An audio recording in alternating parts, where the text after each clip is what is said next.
Get this started. We are recording. There we go. All right, everybody, come on in. Let's get started. We only had 40 people in the waiting room, Jeannie, which is weird.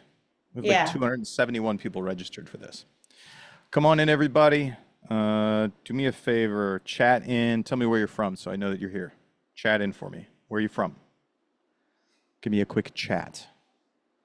Dane Ramsdeen raised his or her hand right out of the gate.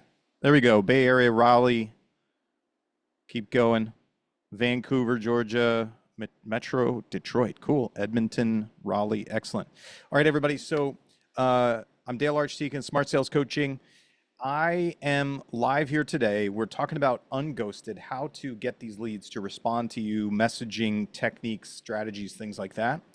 Here's one of the critiques that I've gotten from clients over time is that I never present things the same way twice. And so what I'm going to do is I'm actually going to play a recorded training of me teaching unghosted. The ironic thing is I'm actually wearing the same shirt in the video, but I'm going to be live. I'll be in the background. So I'm going to play that recording because it's the best presentation that I've done of the unghosted training that we do.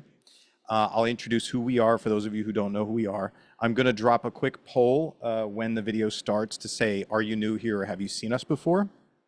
And then if you want, you can chat in questions. I'll be addressing questions at the end live. So I'm going to start this now. Please check it out. Pay attention to the training. I know you're going to get a lot out of this today, and I believe that it's really going to make an impact for you right now in your businesses and how many people respond to you. So with no further ado, I'm going to go ahead and play this. And if anybody's like, wait a minute, this seems like it's recorded, you could just chat in and tell them, yes, this is recorded, and he's going to come on live to answer the questions. Good? Chat in good for me if that's good. Spaced Coast, Florida. That's pretty cool. Okay, cool. Let me get this teed up over here.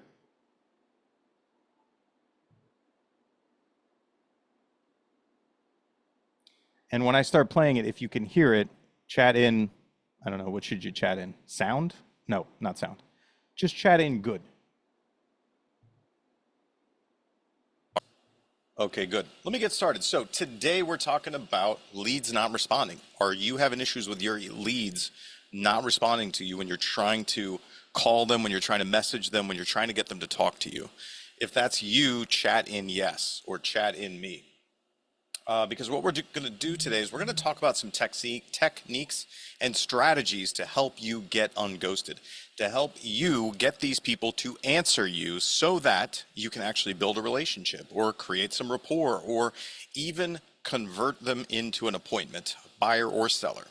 So real quick, the question is, how do you get complete strangers to respond to a salesperson when they are not ready to buy and don't have questions they want answered?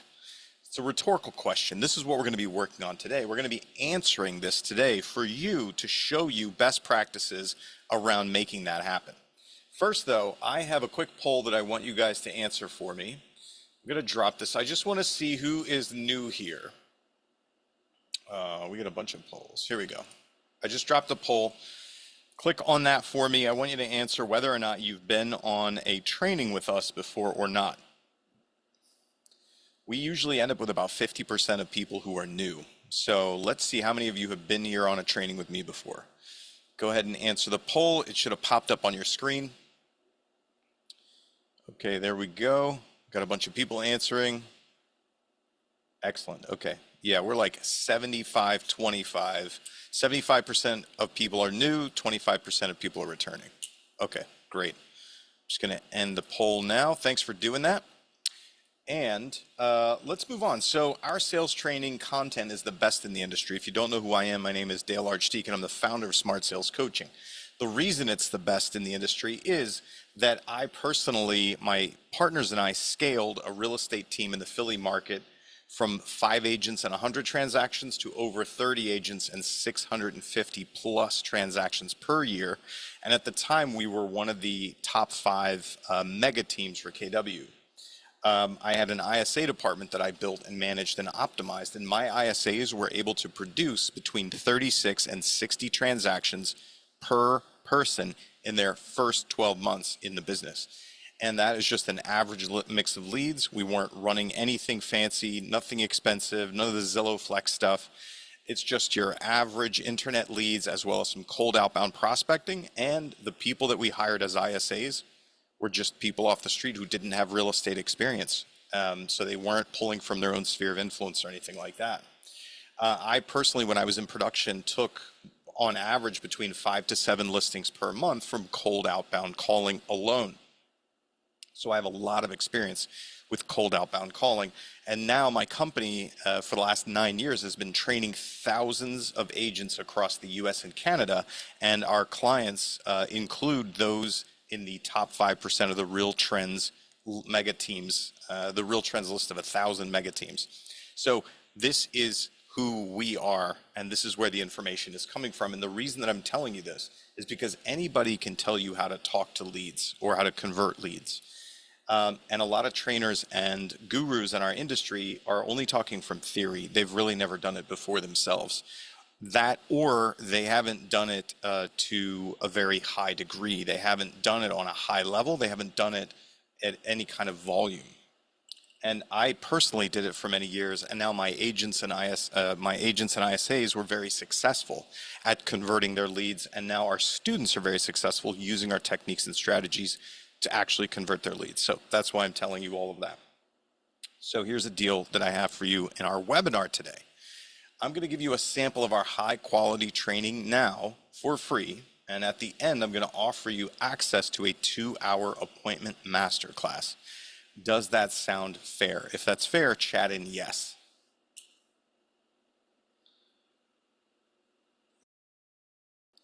Okay, great. So I want to just share this with you because we're talking about getting unghosted. And, you know, I want to point out to you in our industry that the biggest leading indicator of sales and commissions is new weekly buyer and seller appointments. So that's a basic concept, right? But a lot of you are probably struggling to get those weekly appointments. We polled over 4,000 agents in our database and asked them, what's holding you back from setting more weekly appointments? And we gathered up all their answers, and these are the most common answers that they gave. And we consolidate them down into these categories. If you're not hitting your goals, then you probably aren't going on enough appointments every week. If you aren't going on enough appointments every week, then you probably aren't making enough asks in the right way. And if you aren't making enough asks, you probably just don't have enough leads who are looking for your services right now. And it's probably for one of the following reasons, which were the poll results that we got back from these 4,000 agents. And these 4,000 agents, collectively, the most common answers were a lack of their own motivation, a fear of rejection, not enough leads. They said their leads aren't good. They don't know who to contact. They don't have enough time to work their leads. They don't know what to say. Leads don't respond, which is a big one that we're talking about today. The agents can't overcome objections, and that the agents have trouble staying on track. If any of these are you, chat in me. Chat in me if you struggle with these bullet points here. Yeah, pretty common, right? So I can boil these into 3 main categories for you, and you're probably struggling with one or more of these categories. Category 1, the most important one, scripting. What it is that you're saying, your written and your spoken scripting. If you don't have good written or spoken scripting, you aren't going to get good results. Think about your interactions with other salespeople over the years as a consumer. When you're a consumer and you interact with a salesperson who does not know how to conduct a sales conversation with you, or is nervous or unprepared, how likely are you to interact or to transact with that salesperson? Not at all. Not only that, but I pointed out to you that when I was in production, I took between 5 to 7 listings on average per month from cold outbound prospecting. I was calling FSBOs, expireds, for rent by owners. I was calling people who either were opposed to talking to an agent or who had not thought about actually using an agent. And so I had to go from a dead stop to teeing up an appointment with somebody. And in order to do that, you have to have a high degree of scripting skill. That's why you see a lot of the agents who regularly work FISBO and expired business. They do it a lot.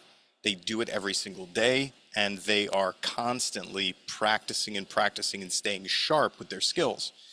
Likewise, if you're buying leads from whatever lead source you're getting them from wherever you're getting them from, however you're generating them, you have to have good scripting, whether it's written or spoken, in order to be able to convert people into appointments and into closings. And if you don't have strong scripting, then it saps your confidence. You don't have confidence, and you won't get good results. And so then you won't keep lead generating. Who's going to keep lead generating if you don't have confidence, you get scared, or you get nervous, and you don't get good results? Most people would quit. Of course they would, right? So this is one of the number one that we see that has the most impact on whether or not you're going to take the action you need to take and generate the leads you need to generate. The next one is schedule. And a lot of agents have a chaotic and unproductive schedule. They aren't able to stay on track, or they don't even know what the track is, right? They don't know what they should be doing at any given moment, and they don't have a schedule that they follow. And then, and what that does is creates a lack of consistency. And I'm going to tell you this, that consistency actually trumps skill. If you can be consistent, you don't need as sharp of a skill set. You don't need to be as good if you can be more consistent. So that's number 2 on the list. Number 3 is lead cultivation. These are the 3 struggles, right? A lack of lead sources and conversion systems. So these are the big 3 that we see agents struggle with a lot. And today we're going to be working on the scripting portion of it, right? So the title is Get Unghosted, and it's how to get these people to respond to you, how to get them to message you back.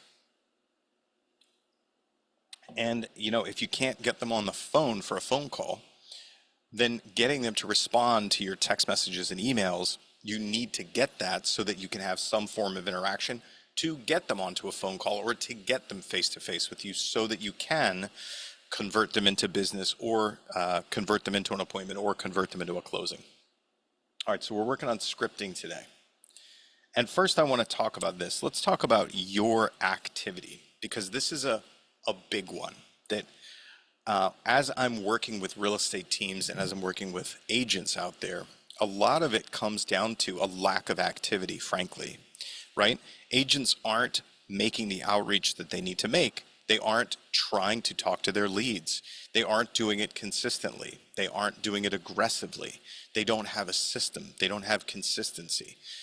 If you just show up one day and you're going to try to talk to some leads and you aren't prepared, you don't know what you're going to say, and you give up after 20 minutes or 30 minutes and you don't come back around to it for another week or 2 weeks, you're not going to get any kind of results. And so across our industry, a lot of agents complain about the lead sources that are available that either their team is providing or that they're buying themselves, and they blame it on the leads. They say that the leads aren't motivated. They say that the leads aren't any good. And usually when I'm working with a new agent or a new team, I promise you, 90% of the time, what I find is that the salespeople, the agents, do not have enough activity. It's either not enough, or it's not consistent, or it's not optimized, right? It doesn't make sense. And I'm going to explain to you what I mean by that as I go through these. And I want to start with the activity before I get into the messaging, because it doesn't matter what your messaging is, how good it is, or it doesn't matter what I teach you or the techniques or strategies that I teach you. If you don't take the action, you're not going to get any results. So it has to start with activity first. How many of you watching this right now know that you're not taking enough action or not taking action consistently? If that's you, chat in me.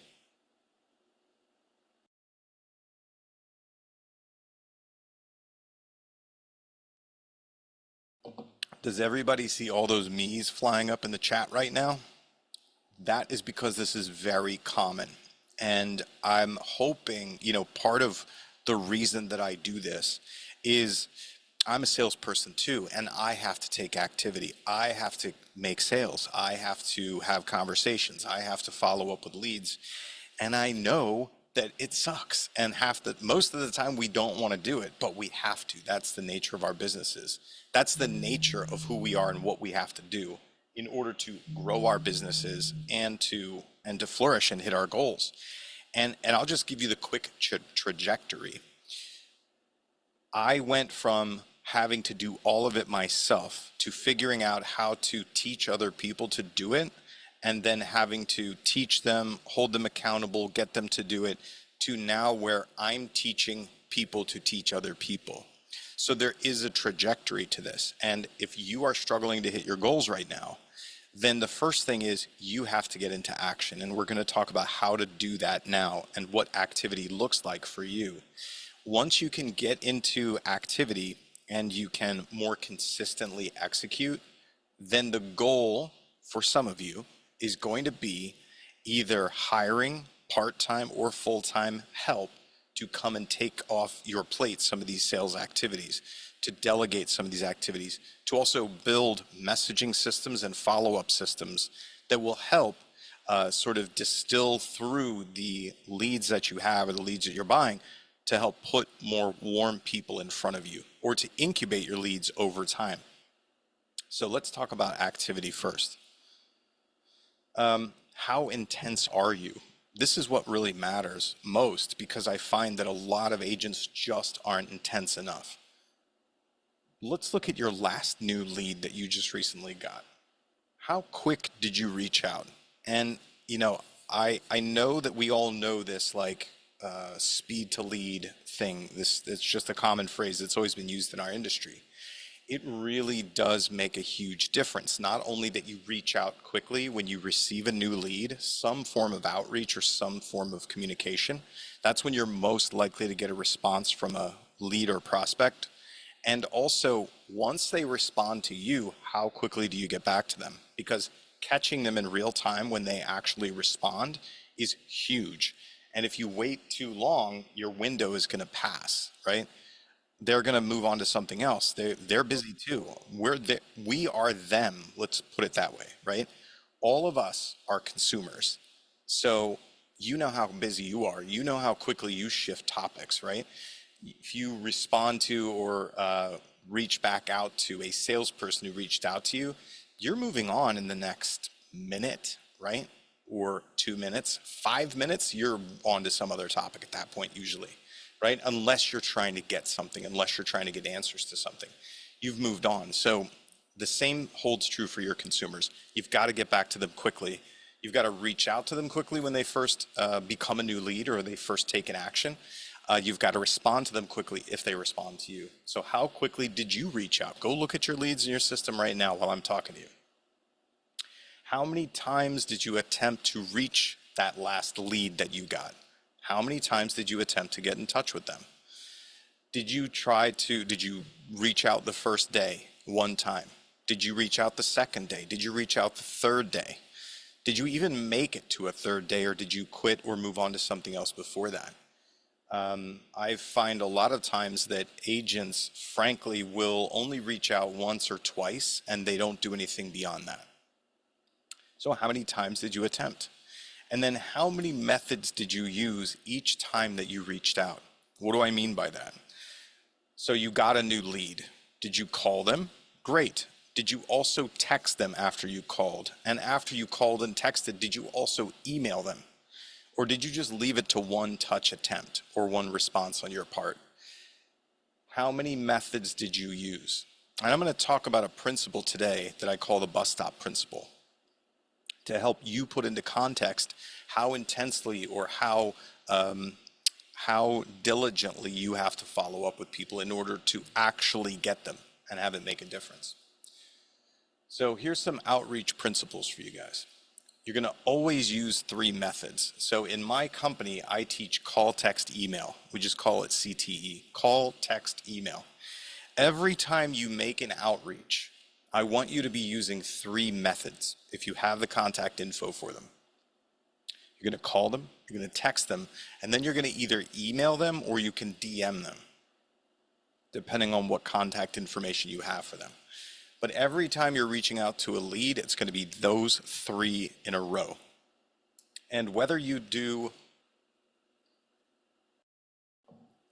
Whether you call first and then text, or whether you text first and then call, you're going to use all three of these things. And I'm just going to leave it up to you to decide what order that you do them in.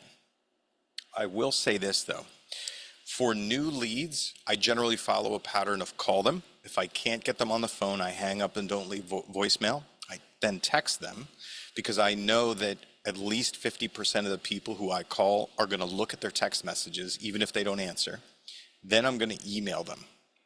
And if the only caveat to this is that if you're responding to a lead, if the lead answers via text, then text them.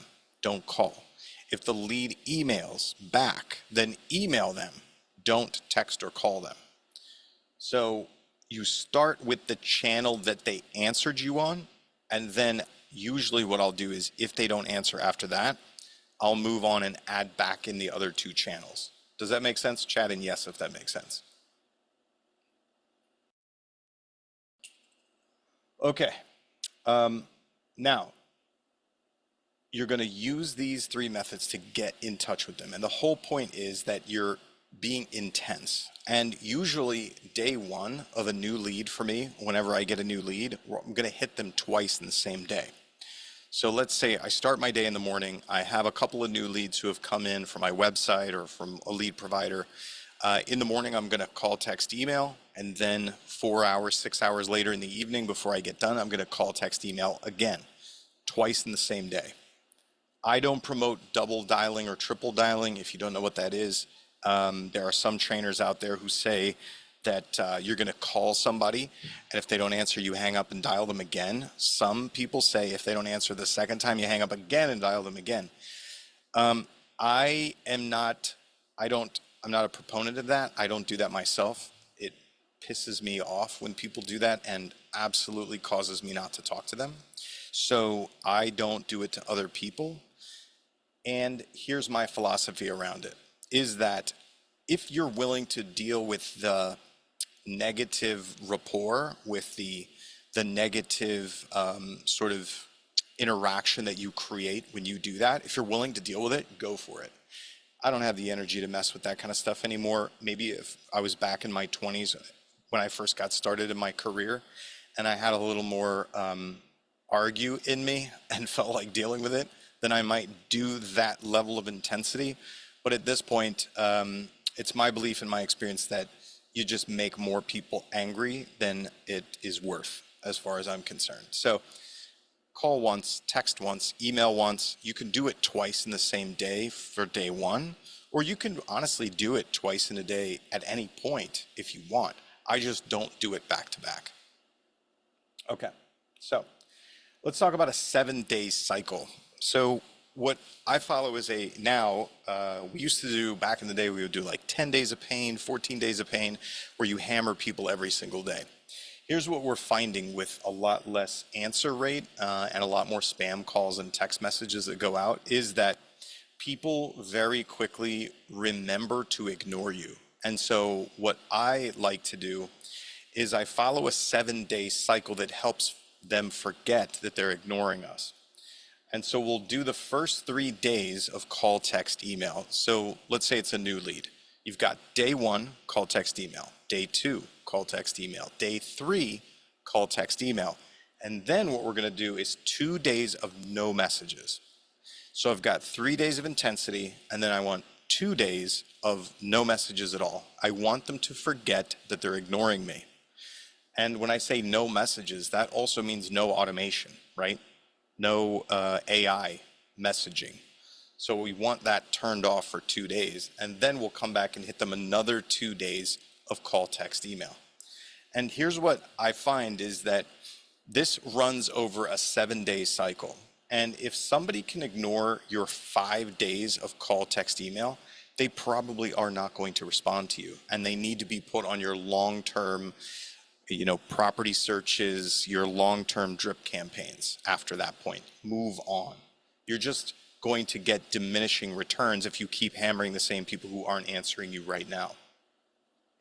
And in this today, I'm going to be talking about the different messaging that you can use that will help get them to respond to you. But I just want to talk about the cycle first.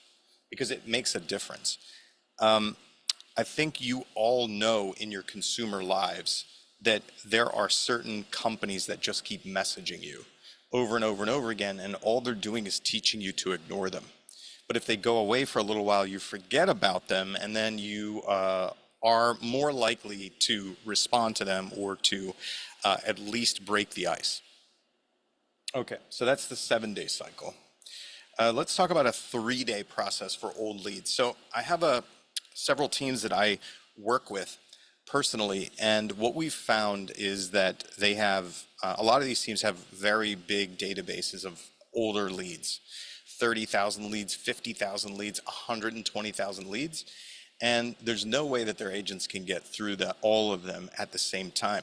And here's the other thing that I discovered as I was working with these teams. A lot of their agents would go into the pond, right? The pond is like a community pool of leads that haven't been converted. And so the agents who are working the pond would go into the pond, let's say today's a Tuesday, they'd go in there to do some lead gen on a Tuesday. They filter it looking for people that haven't been communicated with recently, and then they'll just start calling and texting, maybe emailing through it.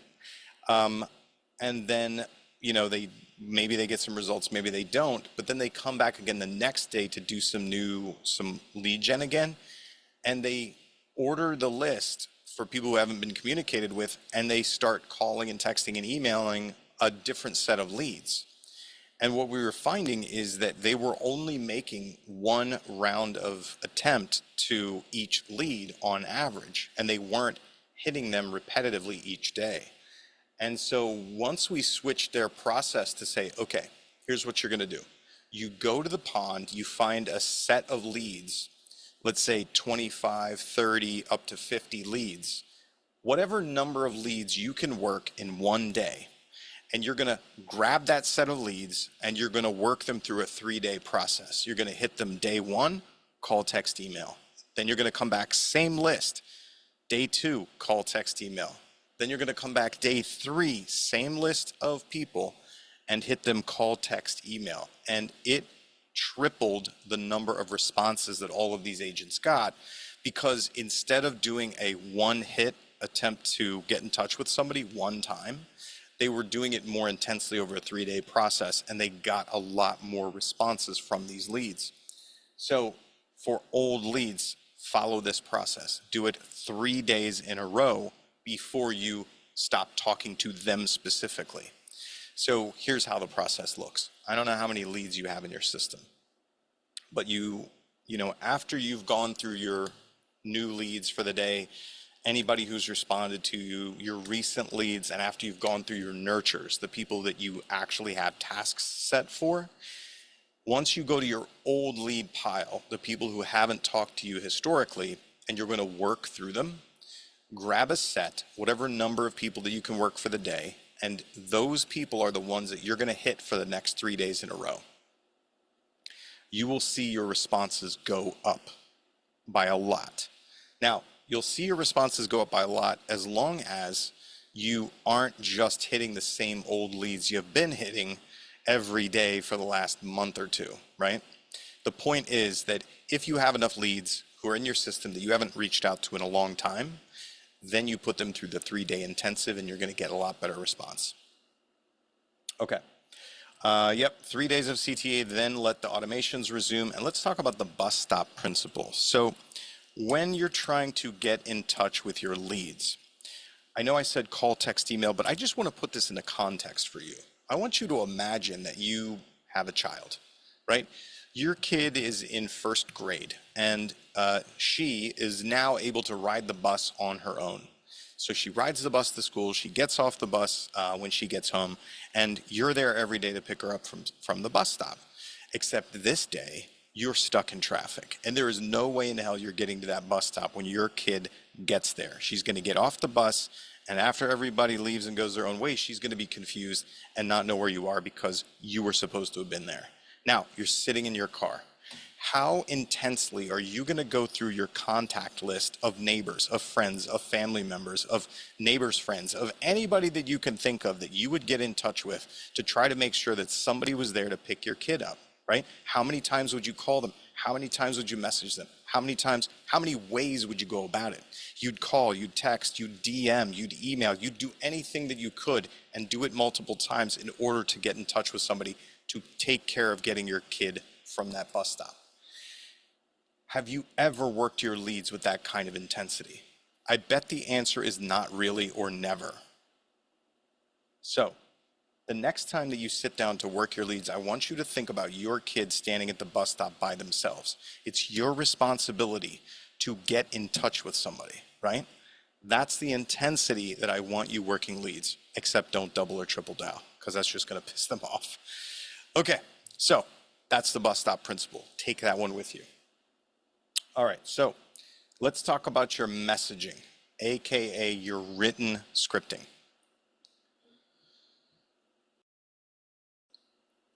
Your written scripting is very important. And the reason that your written scripting is very important, and I'm going to ask you this question. You can chat in the answer for me. How often in your day-to-day consumer life, when you aren't ready to buy something and you don't have burning questions to get answered, how often in your life are you responding to or interacting with salespeople?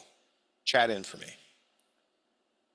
How often do you want to talk to or interact with a salesperson when you aren't ready to buy something or don't have questions to get answered? I'm looking for a never, right? If it's never, chat in never. People are chatting in never. Yeah, never. Okay, so this is why your written scripting matters the most. If you think about it this way, most of the leads in real estate that we buy are, in most cases, people who aren't ready to transact yet, or people who aren't ready to go see a house, or aren't ready to talk to an agent about their services or get questions answered. That's most of the leads. Some of the leads are people ready to look at a house or want to see a house, but it doesn't mean they want to buy it. Some of the leads want to know what their house is worth, but they aren't necessarily ready to sell it or even figure out which agent to use, or if they're going to use an agent at all, okay? So most of the leads that we get aren't trying to interact with us, aren't trying to talk to a salesperson. This is why your messaging, your written scripting matters a lot. Because if you're trying to sell them something via your messaging and they aren't ready to buy something, which means a house or your services, it's going to be a waste of your time. So I want to show you a bad example of messaging first, and then I'm going to show you a good example of messaging. And then I'm going to give you some techniques and strategies that you can use to write your own messaging. So here's a bad example. Let's just say that it's a website registration, the kind that we all get, right? From PPC or Facebook or, social media, whatever. So it's just a registration. This is what bad messaging looks like. Hi, name, this is Agent with Brokerage. Thank you for reaching out to us regarding your home search. I'm an expert in area and I'd love to help you find your next perfect home. Would you be free to chat tomorrow sometime? Okay, I'm gonna roll through these. I'm gonna show you 3 messages that are bad, and then I'm gonna talk through them and tell you why. Here's message 2. The person hasn't answered. Hi, name, this is Agent with Brokerage. I didn't see a response from you. Are you still looking for a home to purchase? I'm happy to help you and your family at whatever stage you're at. Please let me know what you're looking for and when you're thinking of moving. Thank you. And if you've ever written this stuff, chat in me. Here's bad message 3. No answer again, right? This is Agent name. This is Agent again. Do you have 5 minutes the next day day or two to discuss the listings I'm sending? I'd like to make sure they're exactly what you want. I realize you might not be ready to buy, but I still want to send relevant homes your way. Please let me know. Agent with Brokerage. Now, guilty of doing it, yeah? Okay, let's talk about what's wrong with this messaging. You see this series of messaging here, right? We already established that if we're not ready to buy or we don't have burning questions, we're not trying to interact with a salesperson. The problem here is that this person is writing very professional messaging every time. They're just reinforcing, I'm a salesperson and I want to offer you something, right? In the first message, this one is not so bad, except that they're saying, I'd love to help you find your next perfect home. This salesperson is offering to be their salesperson. Like message 1, it's not, Message one should not be, I want you to hire me, right? Let me be your agent. And then not only do you want me to choose you as an agent in this first message right here, I'd love to help you, but then you're also asking me to have a phone call with you. You're a strange salesperson. You've just offered to work with me, and now you want to talk to me on the phone. If I had to guess what you want to talk about, it's probably about hiring you to be an agent. Do any of us want to have that conversation with this person if we're not ready to buy or don't have burning questions about buying a house or selling a house? The answer is no, we don't want to do that. Message two, this person doubles down, right, on this offer. I'm happy to help you and your family at whatever stage you're at. This is too much. It's too far, right? The agent is staying professional and making an offer, again, basically of hiring them. Message three, I want to send relevant homes your way. I want to make sure I know what you want. Please let me know. Again, professional agent with brokerage. This is just straightforward sales messaging, right? Everybody, straightforward sales messaging. Salespeople are easy to ignore because they're not real people. So if you keep reinforcing the fact that you're a salesperson, they're going to keep ignoring you. I'm not saying that you say, I'm not a salesperson, but if your messaging sounds like a brochure, sales brochure over and over and over again, you're not going to get a different reaction. You're not going to get them to break that wall of anonymity that they've put up. Okay, let's look at a good example. So I just wrote this one real quick. Message one, random website registration. Hi name, this is Agent with Brokerage. It looks like you registered on my website to look at homes for sale. Are you planning on buying in the next few months? Or are you just window shopping at this point? Okay, why is this a little bit better? Because one, we're not offering to be their agent.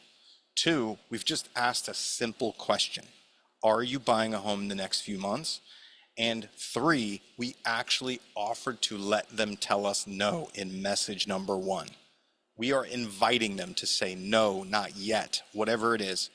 You're much more likely to get a response from a brand new lead if you make it something as simple as this, and if you invite them to tell you no.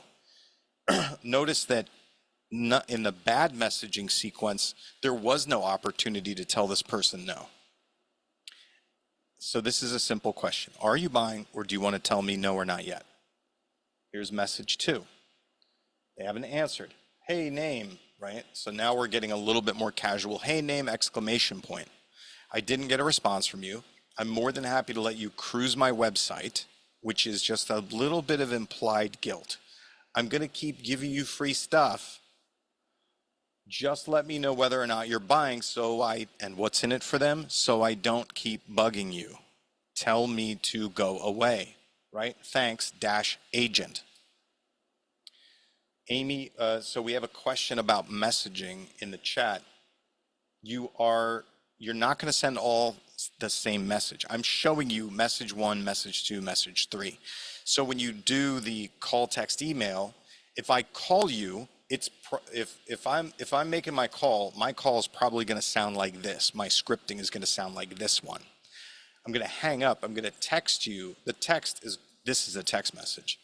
The email is going to look like this, only formatted as an email, maybe another line in there or something, but it's pretty much this. Day two, I'm going to call. It's the same initial message that I'm going to use on my call, but then message two is going to look like this, something different, right? And the email is going to look similar to this. So it's going to be text to, email to. And as I was pointing out, just let me know whether or not you're buying, so I don't keep bugging you. There's something in it for this consumer to answer me, the salesperson. And it is not it's more casual, this message is. Now let's go to message three. So they don't answer again after call to, text to, email to. Let's go to three. Okay, here's the real deal.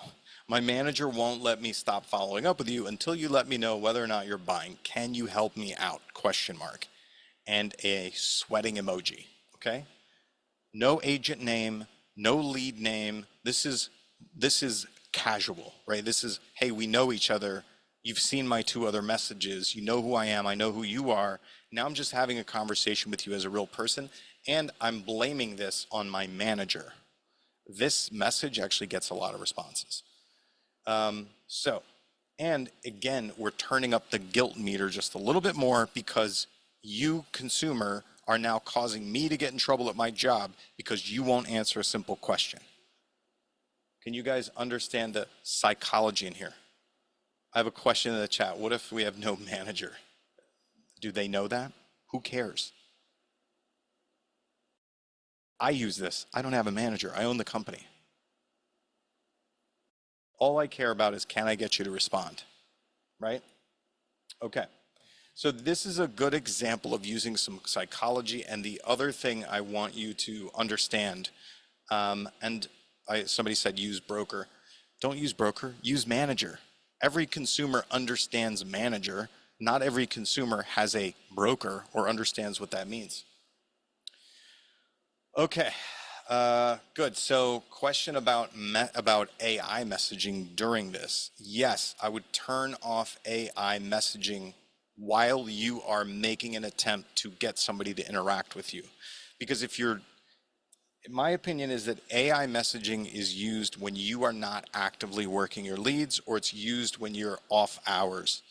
When you're on and you're lead generating and you're following up with your leads yourself, you don't want it on because it will mess up your conversation for you.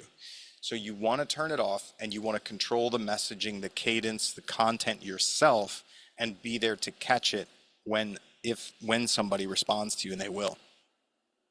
Okay. So this is an example of good messaging, and making these kind of shifts will actually get a response for you. All right, so let's just go through some messaging principles. You want to alternate between professional and casual messaging. And usually what I will do is I'm going to start professional, and then I'm going to go casual and more casual. And then after a 3-message series, let's say I'm working new leads, right, and I do the 3 and then the 2, I'll go professional, casual, more casual, take a break, slightly professional, casual, right? For the 2 new messages. Keep it simple. You'll notice, and what I'm saying here is go from simple to simpler. You'll notice that in the good example, it really was just, I just want to know whether you're buying a house or not. And I keep asking that same question in different ways and making it just simpler and simpler and simpler to answer me. Not complex. I'm not making an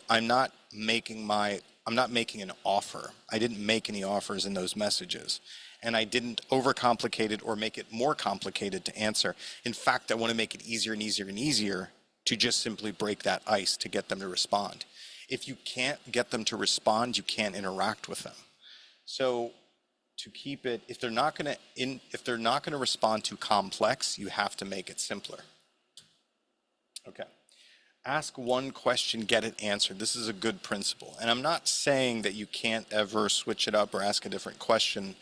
The point is that if you look at some of the messaging that you send, I want you to look in there, and a lot of times what you'll see is that you're asking more than one question.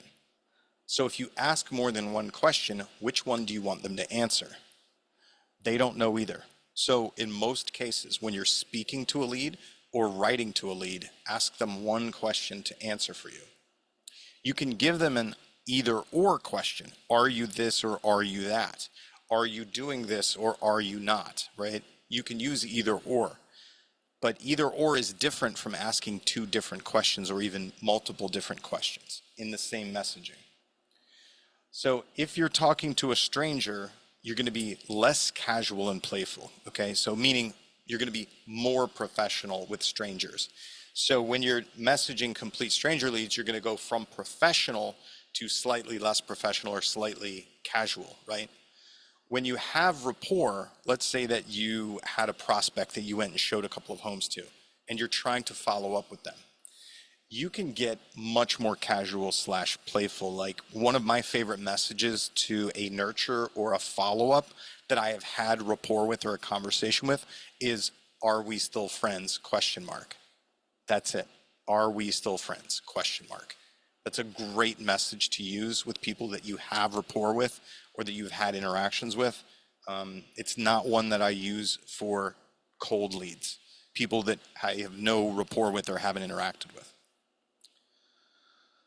Okay, salespeople are easy to ignore. Remember this, salespeople are easy to ignore. Real people are not easy to ignore. Real people are harder to ignore. What do I mean by that? If you sound like a salesperson, if you keep showing up as a salesperson, if your messaging keeps sounding like a salesperson, it's very easy to ignore, especially once they've done it the first time. That's why you've got to switch to more casual messaging. Okay, this is another one I want you to remember. Too much discovery via text and email equals no phone call. And this also goes for your AI. If you're using AI and your AI goes too deep and gets too much discovery, or even if you're using a virtual assistant as a ISA making calls for you, if they get too much discovery via text and email, there's no reason to get on the phone with you.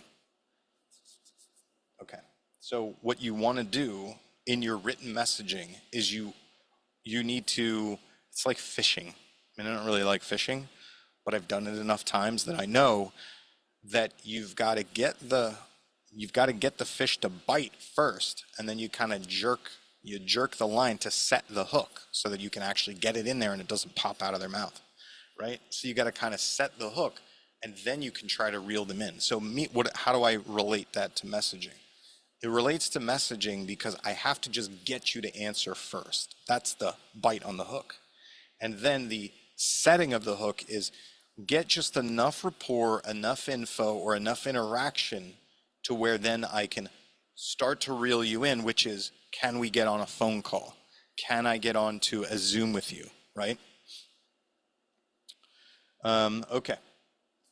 When taking over for the automation, first you want to be the automation and then introduce the agent, which is you.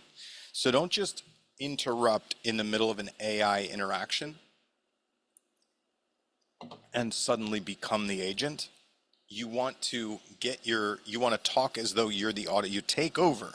You're going to talk as the automation and then introduce the idea of agent, which would be you. Okay, so these are the principles. Now I want to talk about some messaging, and I'm going to give you several categories of messaging that you're going to use to write some of your better messaging for yourself.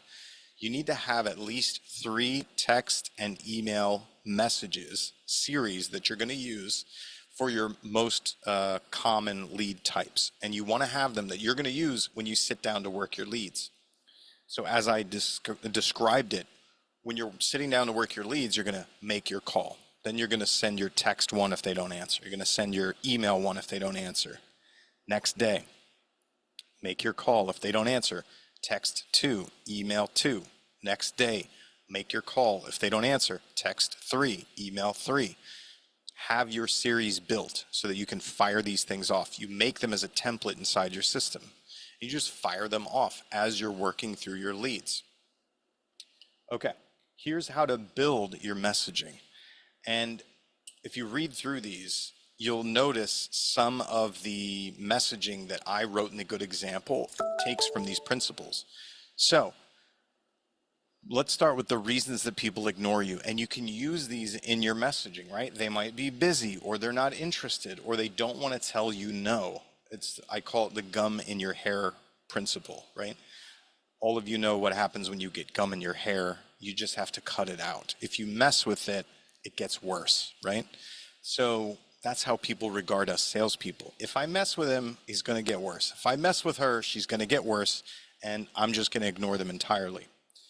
So you can use that as messaging. Hey, I know that usually if a salesperson is trying to hit me up, I find it easier to ignore them than to engage, but here's all I want to know, right? That's a message. It's using that principle. They don't want to make a decision, and you represent needing to be ready to make a decision. You can use that in your messaging. Or they're confused. Hey, you might be confused about why I'm reaching out to you. This is what it's actually about. Or they've already decided against using you and they just ignore you. Hey, Mark, I haven't heard back. Does that mean you've already chosen a different agent? If you have, no worries. Just please honor the time we spent together and let me know. Honor the time we spent together is a little bit of a guilt trip, right? Okay. Or they're on vacation. They lost their phone. They don't remember who you are. They got a no phone and don't recognize your number. They keep forgetting to answer. That's happened to me. Have you ever just forgotten to answer somebody? And then at a certain point, the next bullet point, you keep forgetting, and then you get embarrassed that you haven't answered them yet, so you keep not answering them. You just double down on it. That's definitely happened to me. Use it in your messaging. Okay, let's talk about messaging techniques. Here's what you can use. We talked about informal and casual speech. You can use humor, right? One that I like is it's a two-part message. Message one is, hey, Mark, how much does a polar bear weigh? Question mark. And if he doesn't answer, then I say, enough to break the ice. Is this enough? Question mark. I still haven't heard back from you, right? Humor, persistence and repetition, repeating yourself, being persistent, using guilt. I've already shown you a couple of examples of guilt, how you kind of bake it in. I mean, obviously you're not going to say, hey, you're a terrible person for not answering me, but things like to honor the time we spent together, that's a small guilt trip that you're implying. You can use a foreign language, hola, bonjour, arigato.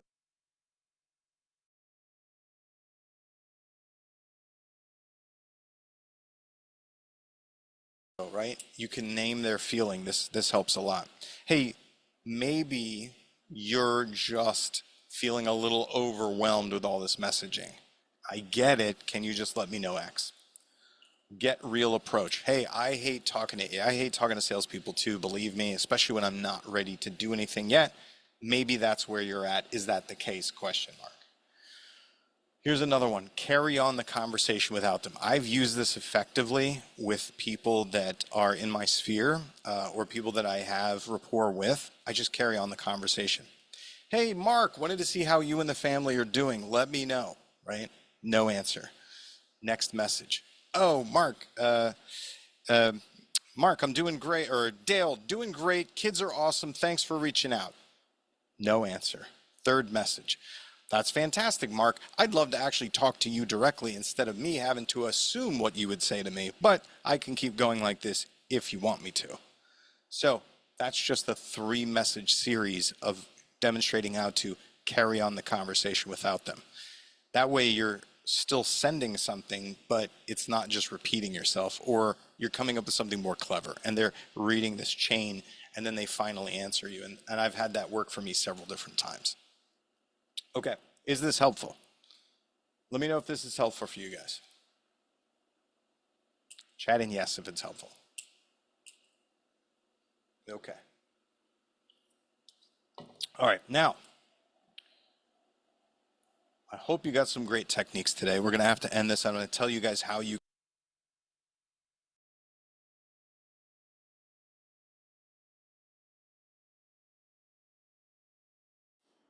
Okay, good stuff. That's where we're ending. Yeah, I don't know why that stupid gray box was there. It wasn't going away. There's only a couple words that got missed. All right, so I'm going to share my screen over here. And I know at the beginning I talked about a 2-hour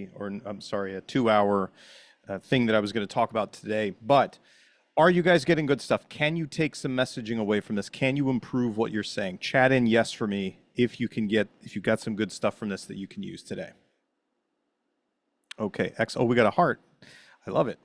And so here's what now, if you want to know more about our training program, I'm happy to tell you how you can get more information. Would you like to know more about our training program? Chat in yes for me if you'd like to know more about it.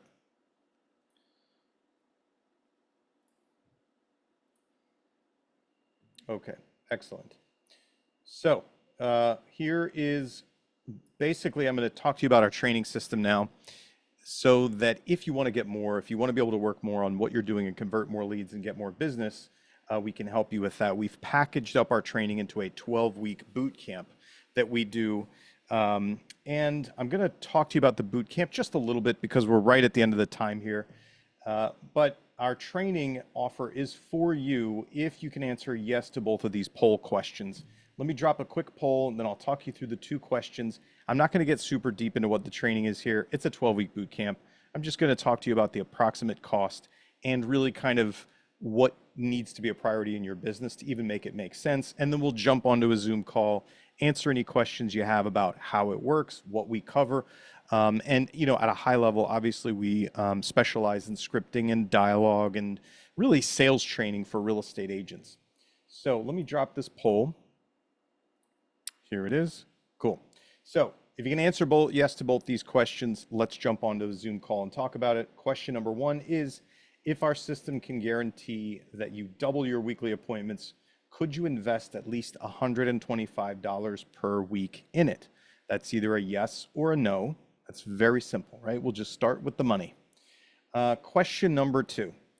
Do you believe that if you improved your sales skills, your consistency, and your CRM process, and when I say CRM process, what I mean is how you're messaging, how you're working leads, how you're following up, and the systems that you use around that to help leverage yourself, if you believed that working on those things would help you finally hit your financial goals, if the answer is yes to that, then we should jump on to a quick call over Zoom and talk about our 12-week training boot camp. It's a live, intensive training boot camp. And for the most part, the students that go through it immediately report that their confidence goes through the roof to have a lot more sales conversations. They enjoy their sales conversations, and they get much better results from the leads that they're talking to. And not only that, but on average, our students are able to triple the number of minute-plus conversations they're able to have with the same set of leads that weren't answering them in the first place. That's the difference that really great scripting, really great written and spoken scripting can make, especially if you combine it with a good structure and a good process and a good approach. So if you can answer yes to both of those questions, the poll should be up in front of you. Then we should jump onto a Zoom and talk about that. Let's see, we've got about 21 people have answered the poll so far. Here's what I'm gonna do. I'm gonna just show you where you can book a time right now. This is gonna go quick, okay? So our time is limited. I'm gonna show you a, what's it called? I'm gonna show you a QR code that you can use to book a time. Now, if you believe that you could start training within the next week or 2 with us, book a time. If you don't, just hold on for a second because you already answered the poll. We'll get around to you and book time with you, but this is going to go quick once I show it. So if you answered yes to both 1 and 2, then scan this QR code here and you can book a time on my schedule to talk about the boot camp itself. And really what we're going to do in that Zoom call is we're going to find out whether or not the boot camp is the right fit for you. You're going to get to answer or ask all your questions about what the content is, how we train, how it gets delivered, who our trainers are, why you should even listen to what we teach, but hopefully I've demonstrated for you that we know what we're doing. And we're also going to get a chance to find out about you and your business to see if you're even a good fit for the boot camp, because it's not the right fit for everybody. The people that do the boot camp who get the most out of it have at least an hour or 2 per week that they can dedicate toward training and working in their businesses.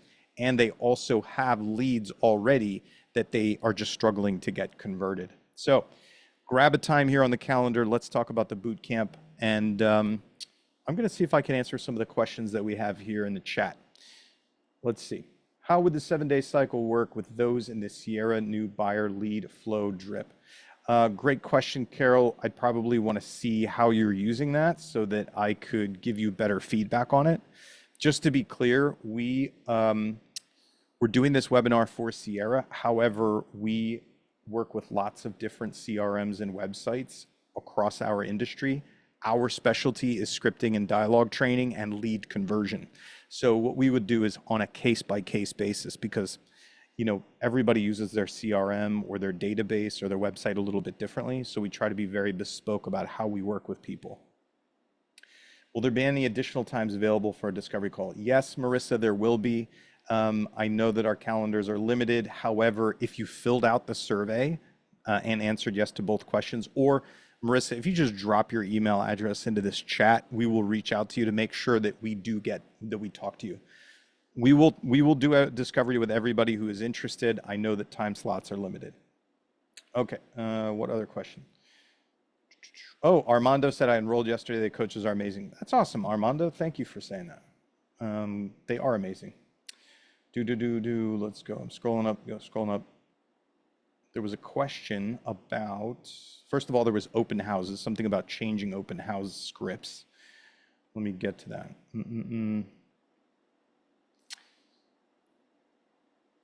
Bogus. Oh, let me answer this. Luli asked, frequently get bogus phone numbers, yet what seems to be a valid email. Those cannot be called. Is it impossible to convert via just email? No, it's not impossible to convert just via email. You can convert via DM, email, text message, phone call, video. Any channel works to convert. The point is, though, that you want to try to move somebody from email or from text onto a phone call or onto a video as quickly as you can. There's a delicate balance between getting them to engage via email or text, but as I pointed out in that training, sometimes if you get too much information for them or you go too far in the conversation with a newer lead, you sort of prevent the need for them having a phone call with you. So you can convert via it, and you should absolutely use whatever channel you have. Just be aware, if I go too far via email, I may make it harder for me to get a phone call with you. And then there was one more about changing the script for open houses. I'm not really quite sure about that, but for open, I'm not sure whether you mean written messaging for following up with previous open house people. I'm not sure what that question was about, because spoken scripting, that's another training. I mean, that's a whole series of trainings, right? But just because you asked about open houses, typically what we'll do when somebody comes into an open house, we welcome them. We tell them that we ask them if they would sign in because the seller wants to keep a record of everybody who's been through their home. And then what we'll do is we will ask them to, basically I'll ask, hey, you know what? The seller has asked me if I could work on getting feedback from everybody who comes through to look, just their opinion on the house. Would you be willing to stop and give me a couple of minutes of your time so I can get feedback from you about the house when you're done looking at it? That's a direct question to every person who walks in, and I want to get them to give me verbal confirmation that they will stop, because then they're much more likely to stop and talk to you, or even wait if you're talking to somebody else at an open house. Okay. Yep, I'm a little bit late for my next call. Okay. Option or services specifically focus on online leads. Since Sierra generally generates a lot of primarily buyer leads, is there an option or services that specifically focus on online buyer leads? Rich, your question about specifically buyer leads, and I'm not sure if you're talking about our training specifically, but what we do is, my background is in building and optimizing inside sales teams. Inside sales teams work every kind of lead, inbound, outbound, everything, database, past client sphere, internet leads, cold internet leads, sign calls, FISBOs, everything, right? So the training that we have teaches an agent how to be basically like a Swiss Army knife of conversion. And that's what you have to do. You have to be able to talk to all kinds of different leads at all different sort of mindset and different positions, or readiness within a sales funnel. What we do is we teach that in our boot camp. Okay. All right, great, everybody. Good talking to all of you. Thank you for joining me today, and I hope that you got a lot out of this. See you next time.